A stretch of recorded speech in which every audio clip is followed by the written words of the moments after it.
ശ്രീ അഭിലാഷ് അങ്ങേക്ക് ഉത്തരം തരാം. അതിനു മുമ്പ് എടുത്തോണ്ട് പോടാ നിന്റെ ആക്കിയോ മാക്കിയാനോ എന്ന് ബഷീറിനെ കോട്ട് ചെയ്ത ഇടതു പ്രതിനിധിയോട് ഒരു ഉത്തരം പറയാം.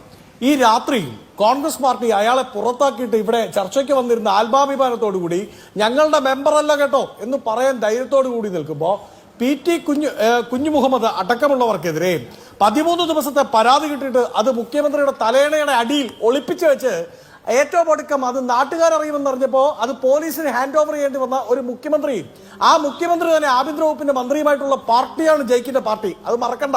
ഇനി സ്വന്തം ഭാര്യ തന്നെ ഗർഭാവസ്ഥയിൽ ഇരിക്കുമ്പോൾ അടിവയറ്റിലേക്ക് ആഞ്ഞു ചവിട്ടി എന്ന് പറഞ്ഞ് നിങ്ങളുടെ ഇപ്പോഴത്തെ മന്ത്രിക്ക് മുമ്പ് ഇന്ത്യ വിഷനിലായിരുന്നപ്പോൾ ഇന്റർവ്യൂ കൊടുത്ത ആ ഇന്റർവ്യൂ പബ്ലിഷ് ചെയ്തതിനു ശേഷം ഒരാളെ ആനയിച്ചു കൊണ്ടുവന്ന് കൊല്ലത്ത് മത്സരിപ്പിച്ച് MLA ആക്കി. ആ MLA ആയിരിക്കുമ്പോൾ അയാൾക്കെതിരെ പിന്നീട് പരാതികൾ വന്നപ്പോൾ അതേ അയാളെ തന്നെ വീണ്ടും ആനയിച്ച് ആലങ്കാരികമായി നിങ്ങൾ കൊണ്ടുപോയി പൂവിട്ട് പൂജിപ്പിച്ച് കൊല്ലം പാർലമെന്റിൽ മത്സരിപ്പിച്ച CPM-ന്റെ മെമ്പറായിട്ട് ഇടതു വക്താവായിട്ട് ഈ ചർച്ചയിൽ വന്നിരിക്കുന്ന ഇടതു പ്രതിനിധിയോടും ബഷീറിനെ ഒന്നും ഞാൻ കോട്ട് ചെയ്യുന്നില്ല, നിങ്ങളുടെ തന്നെ ഒരു നേതാവിന്റെ വാക്ക് ഞാൻ കോട്ട് ചെയ്യാം. ആരാണെന്നറിയാമോ? യശശരീരനായിട്ടുള്ള സഖാവ് VS അച്യുതാനന്ദൻ. അദ്ദേഹം പണ്ട് ചോദിച്ചു, ഉളുപ്പുണ്ടോ? ഉളുപ്പുണ്ടോ ജയിക്കേ?